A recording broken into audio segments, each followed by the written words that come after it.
Bismillahirrahmanirrahim. Assalamualaikum warahmatullahi wabarakatuh.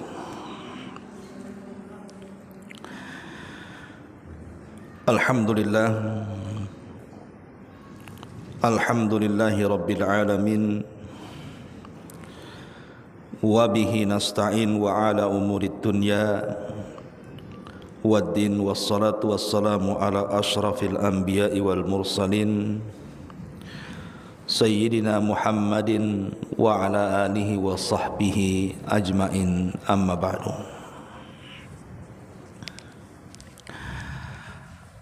Alhamdulillah, di pagi menjelang siang ini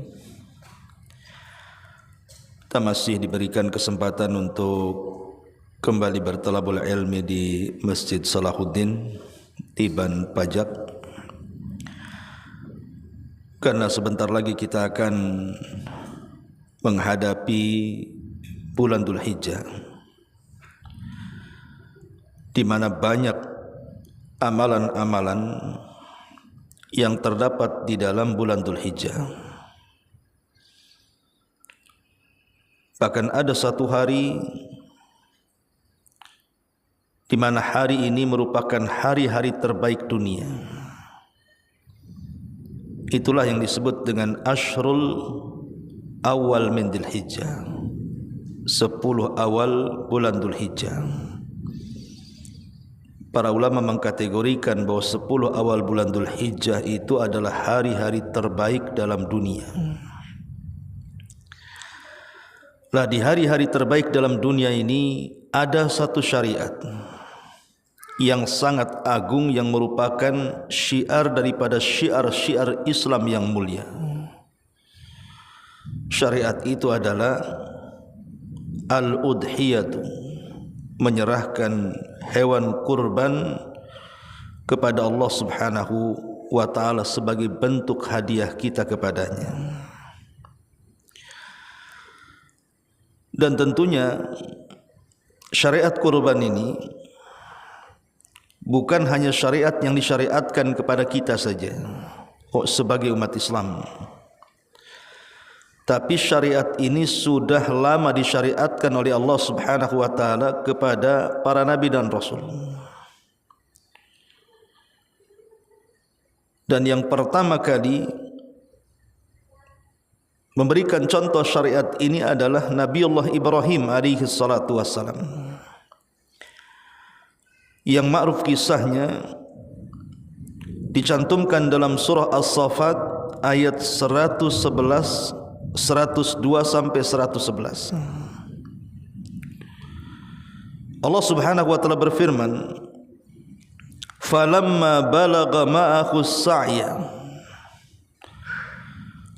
Ketika Nabiullah Ismail alaihi salam sudah mencapai usia yang cukup, ada yang mengatakan usianya belasan tahun. Qala, maka Ibrahim mengatakan, "Ya bunayya inni ara fil manami anni adbahuka fangdur madza tara." Wahai anakku, aku melihat dalam mimpiku aku menyembelih dirimu, maka lihat apa yang bisa engkau beri saran kepadaku. Qala, maka Nabiullah Ismail mengatakan, "Ya abatif al-ma tu'mar, satajiduni insyaallahu minas sabirin." Wahai ayahku, lakukan apa yang diperintahkan Allah, dan engkau akan mendapatiku termasuk orang-orang yang sabar jika Allah berkehendak. Falamma aslama wa tallahu lil jabin wa nadainahu ayya Ibrahim qad saddaqta ru'ya innaka dzalika nazzil muhsinin. Ketika keduanya sudah berserah diri, siap melaksanakan perintah Allah Subhanahu wa ta'ala, di mana Ibrahim hendak menyembelih Ismail dan pisau pun sudah dijalankan di lehernya, maka Allah Subhanahu wa ta'ala berfirman, dan kami panggil Ibrahim dari langit, ya Ibrahim, engkau sudah membenarkan mimpimu. Begitulah kami akan balas atas perbuatan orang-orang yang berbuat baik. Inna hadza lahuwal bala'ul mubin. Ini semua adalah ujian yang sangat nyata bagi Ibrahim. Wa fadainahu bidzibhin azim wa tarakna alaihi fil akhirin. Maka kami ganti Ismail dengan penyembelihan yang sangat besar, dan kami tinggalkan cerita ini untuk dikenang bagi orang-orang setelahnya. Salamun ala Ibrahim, keselamatan atas Ibrahim. Kadzalika nazzil muhsinin innahu min ibadinal mu'minin. Begitulah kami akan membalas orang-orang yang berbuat baik, dan sesungguhnya Ibrahim termasuk hamba kami yang beriman. Dari ayat ini kita tahu bahawa pensyariatan kurban itu dimulai dari pensyariatan di zaman Nabi Ibrahim. Ketika Allah Subhanahu wa taala hendak menguji Ibrahim dengan cara menyembelih putranya Ismail, karena Allah Subhanahu wa taala ingin menguji kecintaan Ibrahim, karena Ibrahim itu kan disematkan padanya Khalilur Rahman, kekasih Allah. Yang namanya kekasih tidak boleh membagi cinta. Maka ketika kemudian Allah Subhanahu wa taala menguji Ibrahim, apakah kecintaan Ibrahim masih tulus 100% kepada Allah, ataukah sudah berbagi kepada Ismail sebagai putra pertama yang diidam-idamkan sejak lama. Maka Allah Subhanahu wa taala perintahkan Ibrahim lewat mimpi untuk menyembelih putranya Ismail. Di sini terjadi ujian besar dan berat bagi Ibrahim. Tapi Ibrahim adalah Khalilur Rahman, kekasih Allah Subhanahu wa taala, tidak mungkin membagi kecintaan dengan makhluknya. Jadi Ibrahim adalah manusia yang disematkan Khalilur Rahman, tidak mungkin membagi kecintaan dengan makhluk-makhluk Allah selain daripada Allah Subhanahu wa taala. Maka dia membuktikan kecintaan itu dengan cara menyembelih putranya Ismail. Melihat kejujuran Ibrahim sampai berani menyembelih putranya Ismail, maka Allah Subhanahu wa taala akhirnya mengatakan qad saddaqtar ru'ya, engkau sudah membenarkan mimpimu wahai Ibrahim, artinya engkau sudah melaksanakan perintahku dengan baik. Maka sebagai imbalannya Allah ganti Ismail dengan kambing untuk disembelih. Lah saat Ibrahim menyembelih Ismail, turun kambing dari sorga. Kemudian kambing itulah yang disembelih Ibrahim alaihi salatu wassalam.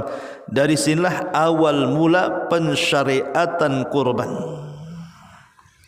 Awal mula pensyariatan kurban.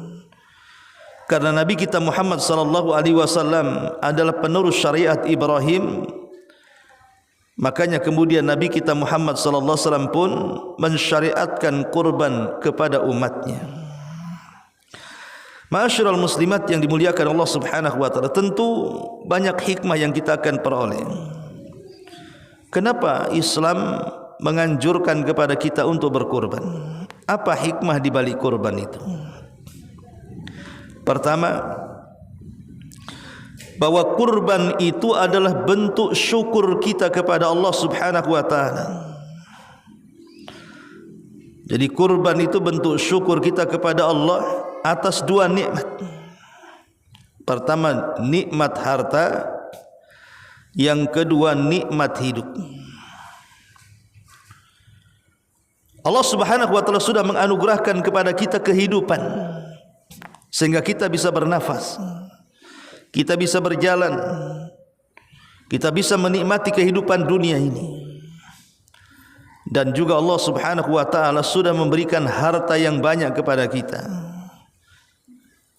Lah atas dua nikmat ini, nikmat hidup dan nikmat harta, maka sebagai bentuk syukur kita atas dua nikmat ini, salah satunya adalah dengan cara berkurban. Karena bersyukur kepada Allah Subhanahu wa taala adalah dengan cara beribadah kepada Allah Subhanahu wa taala. Sebagaimana Allah Subhanahu wa taala ketika menceritakan tentang Ashabul Fil, kisah Ashabul Fil, bagaimana Allah Subhanahu wa taala menghancurkan pasukan Abraha. Dengan hancurnya pasukan Abraha dengan burung-burung laut atau ababil, menjadikan negeri Mekah negeri aman. Saking amannya, mereka bisa melakukan perjalanan niaga sampai ke kota Yaman dan Syam tanpa ada orang yang mengganggunya. Asal dia mengatakan saya dari Quraisy saja, tidak ada satupun perampok yang berani menyentuhnya. Sehingga mereka berjalan ke sana kemari dengan aman. Tidak ada yang berani mengganggunya. Dengan nikmat aman ini, akhirnya mereka pun diberikan limpahan kekayaan yang luar biasa, sehingga mereka menjadi makmur hidupnya. Di sini Allah Subhanahu wa taala singgung dalam Quran, li'ila fi Quraisyin ila fihim rihlatash shita'i was-saif falyabudu rabb hadzal bait alladzi at'amahum min ju'i wa amanahum min khauf. Allah Subhanahu wa taala mengatakan li'ila fi Quraisyin, kebiasaan orang-orang Quraisy itu mereka mengadakan rihlah, mengadakan safar untuk berniaga. Kemana? Ke Yaman dan ke Syam di musim dingin atau musim panas. Dan mereka pun mendapatkan kemakmuran yang luar biasa. Mereka bisa makan, mereka pun aman, mereka tidak kelaparan. Dari sini Allah mengatakan nikmat ini harus disyukuri. Bagaimana cara syukurnya? Falyabudu rabb hadzal bait. Kalian harus menyembah Rabb pemilik Ka'bah ini. Jadi dari sini kita tahu bahwa ibadah itu adalah bentuk syukur kita kepada Allah. Apakah itu bentuknya salat, ataukah itu bentuknya puasa, ataukah bentuknya zakat, atau bentuknya haji, sebutkan ibadah apapun. Ibadah itu hakikatnya di baliknya adalah bentuk syukur kita kepada Allah. Lah salah satunya kurban. Kurban ini bentuk syukur kita kepada Allah Subhanahu wa taala atas dua nikmat harta dan juga kehidupan. Lebih daripada itu adalah karena Allah sudah menundukkan kepada kita binatang. Allah Subhanahu wa taala sudah menundukkan binatang kepada kita. Tidak ada satupun binatang yang berani kepada manusia. Kalau seandainya Allah tidak tundukkan binatang kepada kita, tentu kita akan sulit untuk memanfaatkan binatang.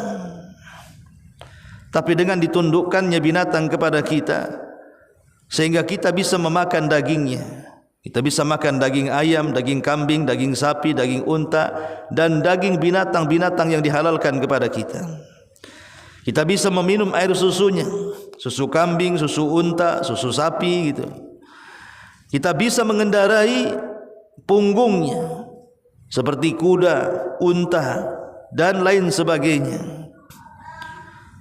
Dan dengan binatang-binatang itu kita bisa berdagang, mengangkut barang-barang di atas punggungnya dan begitu seterusnya. Betapa besarnya nikmat Allah dengan tunduknya binatang kepada kita. Allah hanya minta satu kepada kita, bersyukurlah akan nikmat-nikmat itu. Dengan cara apa? Berkurban. Berkurban dengan meneteskan darah binatang dan dihadiahkan kepada Allah Subhanahu wa taala. Ini yang pertama. Yang kedua, kurban itu bentuk tauhid yang paling tinggi. Ketika orang-orang musyrik mereka berkurban demi berhala-berhala mereka, sebagaimana yang terjadi di zaman bahula, di zaman dulu, bagaimana orang-orang musyrik Arab itu mereka mempersembahkan sembelihan-sembelihan mereka kepada Lata, Uzza, Manat, Khubal dan sesembahan yang lainnya. Dan itu berlaku pada zaman sekarang. Seperti kita lihat ada di beberapa tempat, ya mungkin zaman dululah saya pernah dengar gitu ya. Apabila orang membuat jembatan, kalau ingin jembatan ini kokoh, harus dikurbankan binatang, kemudian kepalanya dikuburkan di jembatan itu. Ataupun membuat rumah, harus ada kurbannya, entah berupa menyembelih ayam atau yang semacamnya. Dan kita sering mendengar bagaimana di tempat-tempat tertentu, di bukit-bukit, di rawa-rawa gitu ya. Sampai dulu pernah saya dengar di lumpur lapindo dilempari kambing gitu dan macam-macam kan. Untuk apa coba? Mereka berkeyakinan dengan kurban ini bisa meredakan amarah atau membawa keuntungan. Seperti yang dilakukan oleh orang-orang yang tinggal di laut selatan tuh. Kalau acara petik laut, mereka melempar kepala kerbau ke lautan, mempersembahkan kepada Nyai apa itu? Nyai Blorong tuh, Nyai Roro Kidul tuh. Ya. Intinya bahwa itu masih terjadi hari ini. Yang seperti itu berkorban kepada jin, kepada setan gitu ya. Atau orang datang ke dukun. Terkadang dukun-dukun tertentu itu menyuruh kita itu untuk menyembelih binatang supaya bentuknya, agar praktek perdukunannya makin mujarab katanya. Lah karena kurban ini dijadikan oleh orang-orang musyrik sebagai fasilitas penyembahan kepada selain Allah, maka jikalau kita sebagai orang-orang yang ahli tauhid kemudian mempersembahkan kurban ini kepada Allah Subhanahu wa taala, maka ini bentuk penyelisihan kita ahli tauhid kepada orang-orang musyrik. Sebagaimana orang-orang musyrik mereka menyembelih kepada selain Allah, maka kita orang-orang yang mentauhidkan Allah hanya menyembelih karena Allah Subhanahu wa taala. Makanya kenapa kurban ini bentuk tauhid. Kata Nabi sallallahu alaihi wasallam, "Man dzabaha li ghairillahi faqad asyrak." Siapa yang menyembelih bukan karena Allah Subhanahu wa taala, maka dia telah menyekutukan Allah Subhanahu wa taala. Ini yang kedua. Yang ketiga, bahwa kurban itu adalah syariat atau syiar daripada syiar-syiar Islam. Jadi kurban itu adalah syiar dari syiar-syiar Islam yang harus ditampakkan dan disyariatkan dalam rangka mendekatkan diri kepada Allah Subhanahu wa taala dan mengijabah perintah Allah Subhanahu wa taala. Karena Allah Subhanahu wa taala yang merintahkan kita berkurban, fasalli li rabbika wanhar. Salatlah untuk Rabbmu dan berkurbanlah. Qul inna salati wa nusuki wa mahyaya wa mamati lillahi rabbil alamin. Katakan salatku, penyembelihanku, hidupku dan matiku aku serahkan kepada Rabb semesta alam. Jadi karena kurban ini satu di antara syiar-syiar Islam, maka siapa yang mengagungkan syiar-syiar Islam ini, maka itu alamat ketakwaan dia kepada Allah. Sebagaimana Allah mengatakan, "Dzalika wa man yu'azzim sya'airallah fa innaha min taqwal qulub." Yang demikian itu barang siapa yang mengagungkan syiar-syiar Allah, maka itu bentuk takwa dia kepada Allah Subhanahu wa taala. Kemudian yang keempat, bahwa kurban itu adalah ihya li sunnati sayyidina Ibrahim. Li sunnati sayyidina Ibrahim. Bahwa kurban itu adalah dalam rangka menghidupkan sunnah Nabi kita Ibrahim, Sayyidina Ibrahim, Tuan kita Ibrahim, yang merupakan bapa para nabi, termasuk bapa Nabi kita Muhammad sallallahu alaihi wasallam. Maka ketika kita berkurban, hakikatnya kita menghidupkan sunnah Ibrahim. Dan itu disebutkan di dalam Al-Quranul Karim, surah An-Nahl ayat 123. thumma auhayna ilaika anittabi' millata Ibrahim hanifan wa ma kana minal musyrikin. Kemudian kami wahyukan kepadamu wahai Muhammad agar engkau mengikuti agama Ibrahim yang lurus, dan tidaklah Ibrahim termasuk orang-orang yang terlibat dalam kesyirikan. Al-Imam Ibnu Jauzi rahimahullahu ta'ala dalam kitabnya Zadul Masir ketika memberikan catatan, kemudian kami wahyukan kepadamu agar mengikuti agama Ibrahim. Maksudnya agama Ibrahim di sini mengikuti semua syariat Ibrahim, kecuali yang tidak dianjurkan untuk tidak diikuti. Tapi secara umum syariat Ibrahim harus kita patuhi. Atau yang kedua, maksudnya ikuti syariat Ibrahim di dalam menjauhkan diri dari berhala-berhala. Mengikuti agama Ibrahim dari segi tauhid, tidak menyekutukan Allah Subhanahu wa taala. Nah, termasuk juga kurban. Kurban itu adalah syariat dalam bentuk tauhid, mempersembahkan hadiah kepada Allah Subhanahu wa taala, dan itu bagian daripada syariat Ibrahim. Maka ketika kita berkorban berarti kita mengikuti sunnahnya syariat Ibrahim. Ini yang keempat. Yang kelima, bahwa kurban itu tausiatu ala nafsi wal ahli wal masakin, wassilatu lirrahimi, wa ikramun lidhaifi, wa tawaddud lil jari, wa sadaqatu lil faqiri, wa fiha tahadduthun bi ni'matillahi ta'ala 'alal 'abdi. Jadi yang kelima, kurban ini adalah bentuk untuk menanamkan kebahagiaan, baik kepada diri sendiri, baik kepada keluarga, baik kepada orang-orang miskin. Jadi kurban ini untuk menerapkan perasaan bahagia dan membahagiakan orang lain,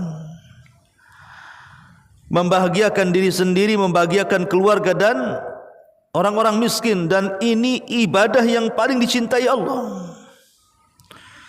Karena betapa banyak orang-orang miskin yang mereka jarang makan daging hewan.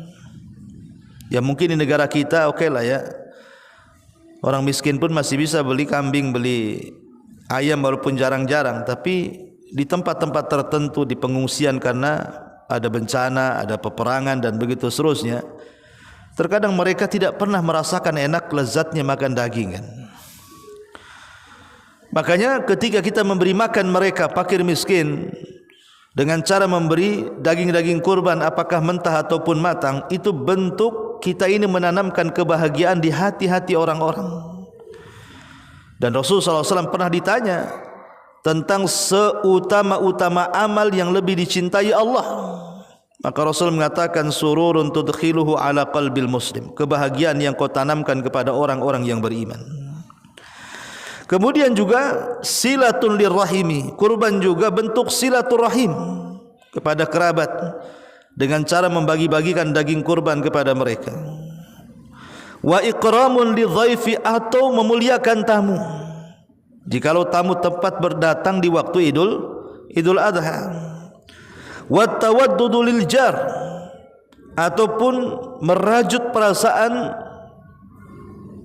sayang kepada tetangga, menghormati tetangga. Wa sadaqatun lil fakir, ataupun dalam bentuk sedekah kepada orang fakir.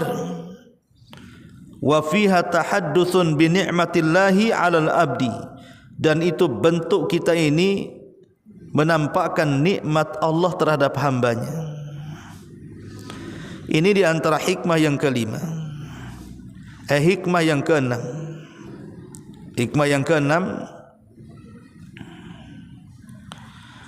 bahwa kurban ini dalilun ala tasdiq al-mutlaq bima akhbara bihi Allah wa syahidun ala sidqi imanil abdi billah wa sur'ati imtithali lima yuhibbuhu wa yarda. Kurban ini dalil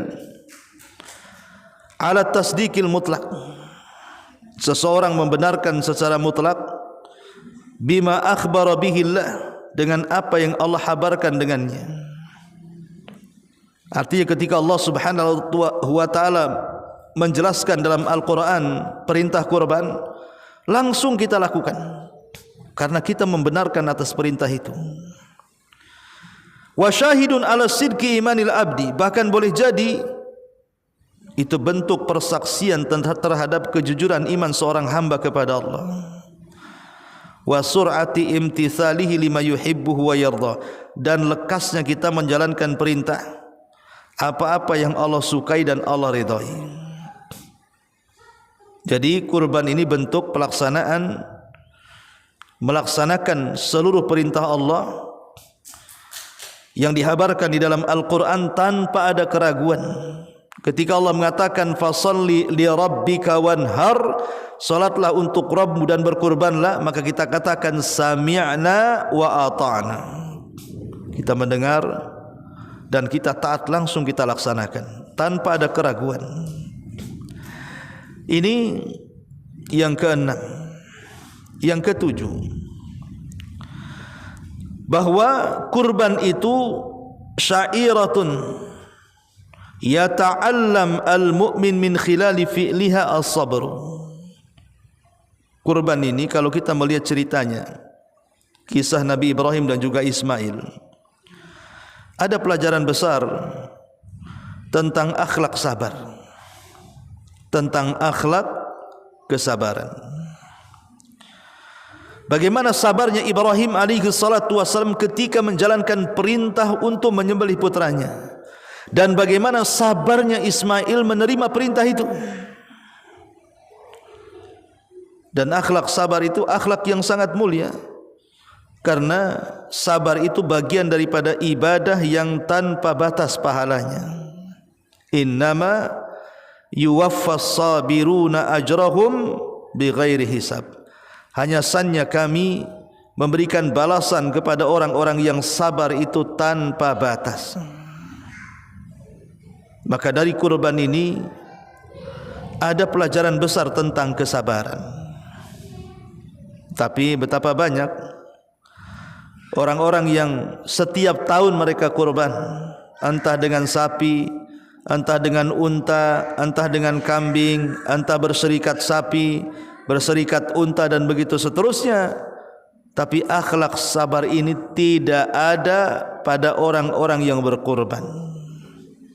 Habis kurban marah-marah, habis kurban emosian, habis kurban nampar orang, habis kurban maki-maki orang dan begitu seterusnya. Berarti ibadah kurbannya tidak berpengaruh kepada perilaku kehidupannya. Padahal kurban itu di antara faedahnya adalah menimbulkan sifat sabar. Melihat kisah cerita bagaimana kesabaran Ibrahim dan putranya Ismail alaihi salatu wassalam ketika diberikan mihnah, diberikan ujian yang berat oleh Allah Subhanahu wa taala.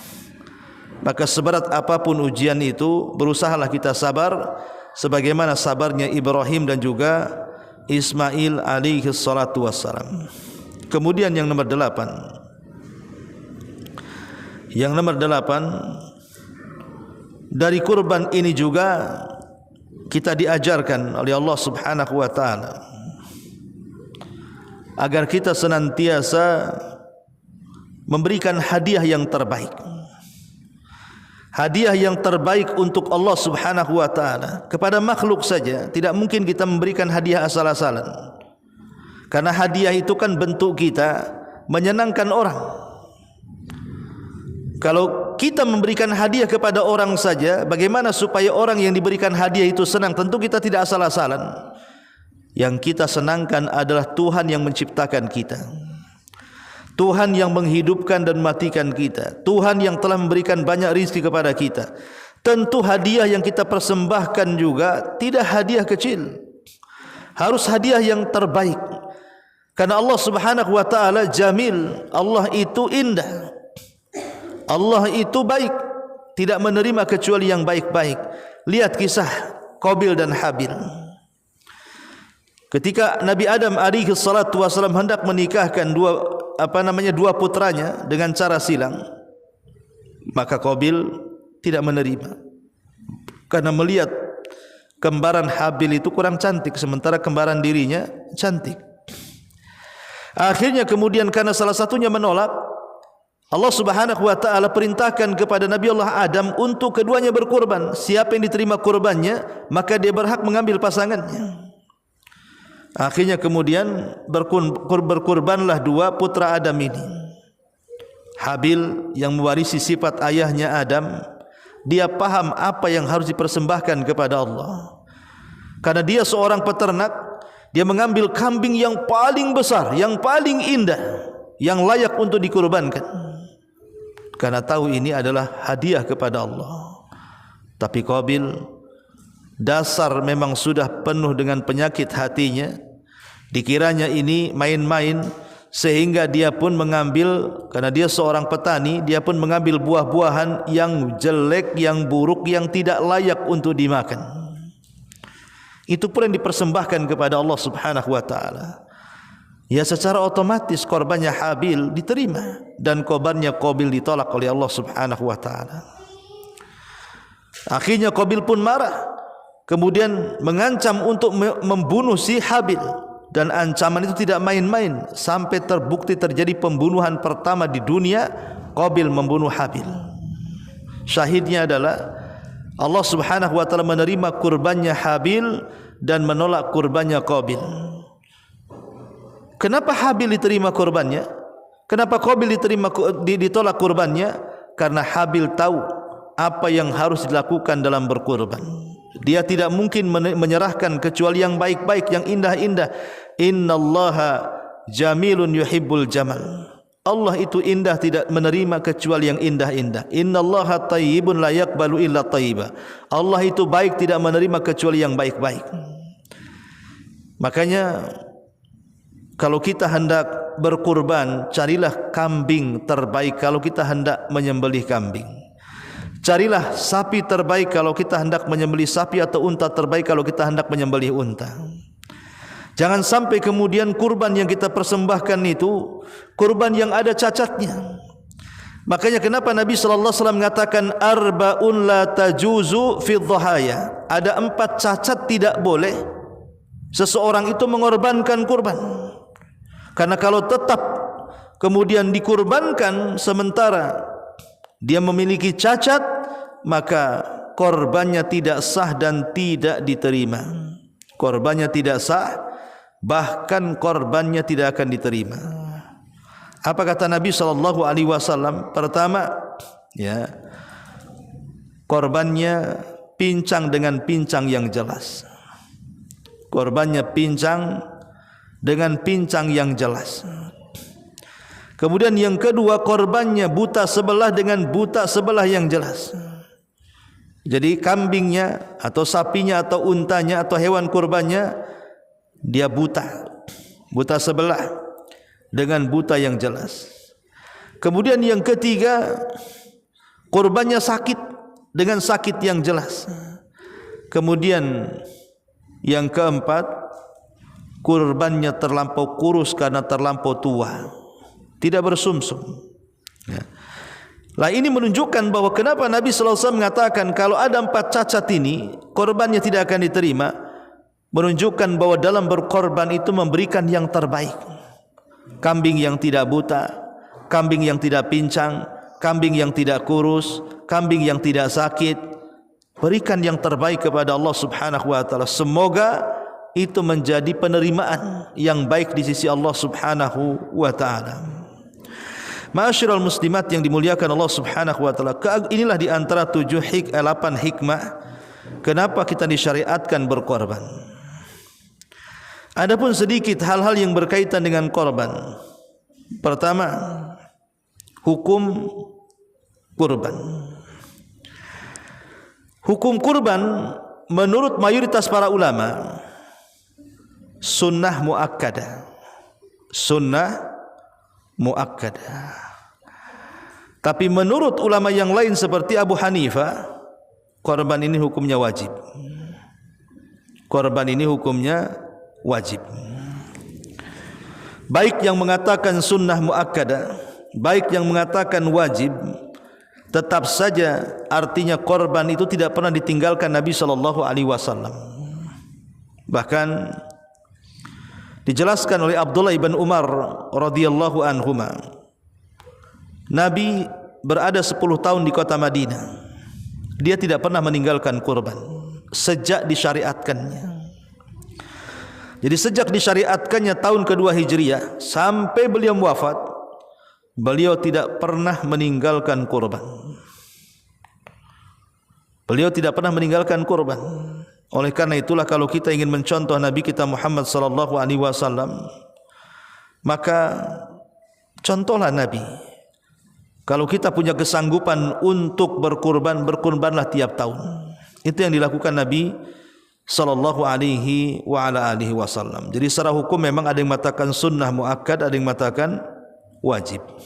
Yang kedua, tentang waktu kurban. Waktu kurban itu dilakukan setelah salat Id. Setelah salat Id, dan ini madhab Hanafiyah, madhab Hanabilah, dan yang dipilih oleh Imam At-Tahawi dan Syaukani dan Al-Imam Ibnu Utsaimin rahimahullahu taala. Kemudian yang ketiga, tentang waktu berapa hari korban itu boleh dilakukan. Pendapat yang pertama bahwa korban itu dilakukan ayyamut tadhiyati, hari-hari yang bolehnya kita menyembelih, dan itu 3 hari. Hari Id dan 2 hari dari hari tasyrik. Jadi cuma 3 hari saja, tanggal 10, 11, 12. Pendapat yang kedua, bahwa penyembelihan kurban itu 4 hari. Boleh tanggal 10 dan 3 hari hari tasyrik. Dan ini pendapat yang kuat, bahwa korban itu dilakukan 4 hari, hari penyembelihan, dan 3 hari hari tasyrik. Kemudian berikutnya tentang adab daripada kurban dan sunnah-sunnahnya. Pertama, bagi yang berkorban tidak boleh mencukur rambut, tidak boleh mencukur kuku, memotong kuku, tidak boleh mencukur rambut apapun, mau ketiak, mau kumis gitu ya, apalagi rambut kepala, dan seluruh rambut-rambut yang ada di badan kita tidak boleh dipotong. Dan kuku tidak boleh dipotong juga. Karena Rasul sallallahu alaihi wasallam mengatakan, kata Nabi sallallahu alaihi wasallam, "Man kana indahu dhabhun yuridu an yadhbahahu fara'al hilala dzil hijjati fala yamassa min sya'rihi wala min adfarihi hatta yudhhiya." Barang siapa yang hendak berkurban, kemudian dia melihat bulan Dzulhijjah di awal tanggal 1, maka jangan disentuh rambutnya, dan jangan dipotong kukunya sampai hewan kurban dikorbankan. Dari sini kita tahu bahwa di antara adab bagi orang yang berkorban, jangan mencukur rambut dan jangan memotong kuku. Lalu orang yang memotongnya macam mana kalau seandainya dia memotongnya, mencukurnya? Ulama mengatakan haram hukumnya. Orang yang memotong kuku, orang yang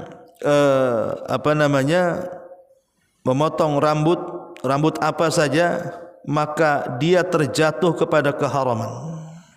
Kalau dilakukan dari tanggal 1 sampai kurbannya disembelih, itu waktu tenggang tidak boleh mencukur rambut. Kalau dicukur haram, berdosa. Dan ini pendapat Hanabilah, dan juga yang dipilih oleh Imam Ibnu Hazm, Ibnu Qayyim, Syekh bin Bas dan Ibnu Utsaimin rahimahullahu taala. Kemudian masalah yang kedua, boleh meniatkan kurban itu untuk dirinya, kemudian diniatkan juga untuk keluarganya. Jadi yang berkorban satu, kemudian diniatkan satu keluarga, dan itu boleh hukumnya. Membagikan pahala, bukan membagikan hewan kurban. Jadi yang kurban satu tapi dibagi-bagi pahalanya. Begitu yang dilakukan para sahabat Nabi SAW, bahwa mereka terbiasa menyembelih satu ekor kambing kemudian diniatkan untuk satu keluarga. Jadi tidak perlu, Bu, oh tahun ini ibu, tahun depan anak ibu nomor 1, tahun depannya nomor 2, tahun depannya nomor 3, tahun depannya suami, tahun depannya tidak perlu, ya. Cukup satu kambing siapa yang berkorban, entah suami yang berkorban atau istri yang berkorban, kemudian diniatkan satu keluarga. Adapun kemudian penyembelihan, tentang pembagian penyembelihan, maka jumhur ulama mengatakan bagilah hewan kurban itu menjadi 3 bagian. Sepertiga untuk yang berkorban, sepertiga dihadiahkan, dan sepertiga disedekahkan. Sepertiga untuk yang berkorban, sepertiga bisa dihadiahkan, dan sepertiga bisa disedekahkan. Kemudian juga bolehnya seseorang menyimpan hewan kurban. Oh, di zaman dulu memang tidak boleh lebih dari 3 hari. Tapi kemudian perintah itu dimansuh, karena di zaman sekarang apalagi sudah ada kulkas kan, boleh kita meletakkannya. Bahkan yang ajaibnya, daging kurban tahun kemarin masih di kulkas ibu sampai tahun sekarang. Artinya kan bisa disimpan gitu ya. Dan itu dibolehkan. Dulu pada awalnya tidak boleh lebih daripada 3 hari. Tapi kemudian diluaskan hukumnya sehingga boleh. Inilah diantara hikmah di dalam pelaksanaan ibadah korban. Intinya adalah karena kurban ini adalah sebuah hadiah yang kita hadiahkan kepada Allah Subhanahu wa taala, maka carikan kurban terbaik. Kurban terbaik yang dicontohkan Nabi SAW, kalau kambing maka kambing yang gemuk, kalau kambing maka kambing yang bertanduk, artinya jantan, dan warnanya putih kehitaman. Jadi lebih mendominasi putih, kemudian di sekitar matanya ada hitam dan kakinya. Itu kalau memang ada warna seperti itu. Tapi yang jelas bahwa carilah kambing-kambing yang berwarna indah, jantan, kemudian gemuk, tidak sakit, tidak punya cacat, tidak pincang, tidak buta, dan tidak kurus, ya. Karena ini adalah hadiah yang kita hadiahkan kepada Allah Subhanahu wa taala. Wallahu a'lam bishawab. Sampai di sini. Silakan kalau ada yang mau bertanya seputar kurban.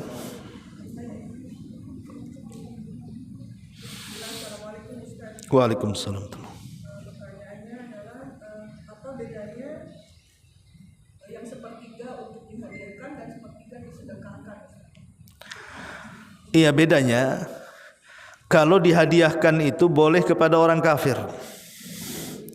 Orang, umpamanya kita punya tetangga non muslim, dia kaya, enggak miskin, boleh ibu kasih, karena tetangga gitu ya, hadiah ibu kepada mereka.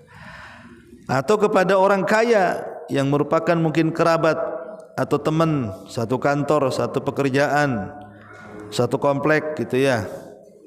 Nah, itu namanya hadiah, Bu. Jadi bisa diberikan kepada orang kaya, bisa diberikan kepada non muslim. Tapi kalau sedekah tidak diberikan kecuali kepada fakir miskin, kepada orang yang membutuhkan, kepada orang yang berhajat, kepada orang kelaparan. Nah, itulah. Kemudian juga dihadiahkan itu maksudnya untuk kerabat. Untuk kerabat. Ibu mengundang sanak famili ibu, kerabat ibu, ibu makan masak besar gitu ya.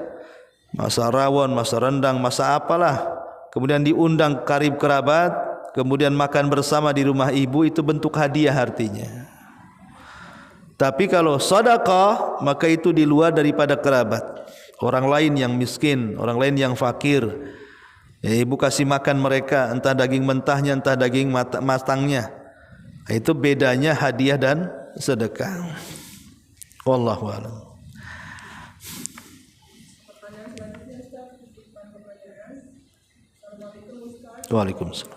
Bertanya, suami saya insya Allah ikut kurban tahun ini. Qadarullah di hari raya beliau tidak di Batam. Apakah boleh penyembelihan hewan itu tidak dihadiri beliau? Ya, alhamdulillah, menghadiri hewan kurban itu sunnah hukumnya. Menghadiri hewan kurban itu sunnah hukumnya. Dan yang paling afdol adalah menyembelih sendiri. Yang paling afdol adalah menyembelih hewan kurban dengan tangannya sendiri. Tapi kalau tidak bisa dan tidak punya keberanian, maka boleh diwakilkan kepada orang yang dipercaya di situ. Dan dia cukup menyaksikan. Memang ada hadis yang lemah. Hadis ini lemah, tapi maknanya sahih. Bahwa setiap tatapan kedua mata orang yang berkorban kepada darah yang menetes dari kurban itu menggugurkan dosanya. Ya. Jadi kalau memang tidak bisa menghadiri, diwakilkan penghadirannya. Bahwa suaminya tidak bisa hadir, istrinya lah hadir. Nanti istrinya kan bisa video call sama kambingnya, Bu. Ya. Kambing yang sedang disembelih itu kan bisa di video call kan. Kan nampak tuh kambing dia sedang disembelih. Atau kalau memang sama sekali tidak ada satupun perwakilan, ya tidak masalah. Allah tahulah itu korban dia. Allah Maha tahu. Gak mungkin kalau dia gak ada tiba-tiba diklaim korban orang, kan tidak. Allah Maha tahu. Wallahu a'lam.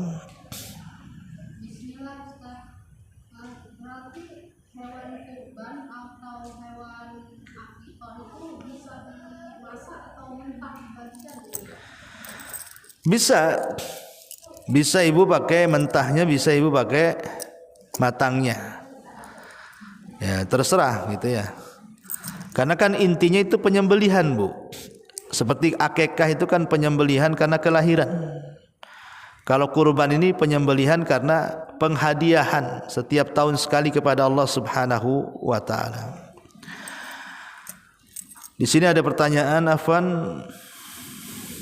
izin bertanya, lebih diutamakan mana, berkurban satu hewan kurban dengan kualitas terbaik atau memilih 2 ekor dengan kualitas biasa, Ustaz? Iya, berkorban dengan satu hewan kurban terbaik lebih baik dibandingkan 2 ekor yang biasa. Karena intinya adalah kita ini menghadiahkan sesuatu kepada Allah. Maka kita yang terbaik, lihat Nabi SAW itu dijelaskan, beliau berkorban dengan 2 ekor kambing, dua-duanya gemuk, dua-duanya bertanduk, dua-duanya berwarna indah, putih kehitam-hitaman. Jadi ibrahnya adalah bukan 2-3 ekornya, tapi kualitasnya. Karena ini hadiah bentuknya. Sebelum darah itu menetes ke bumi sudah sampai kepada Allah Subhanahu wa taala. Wallahu a'lam.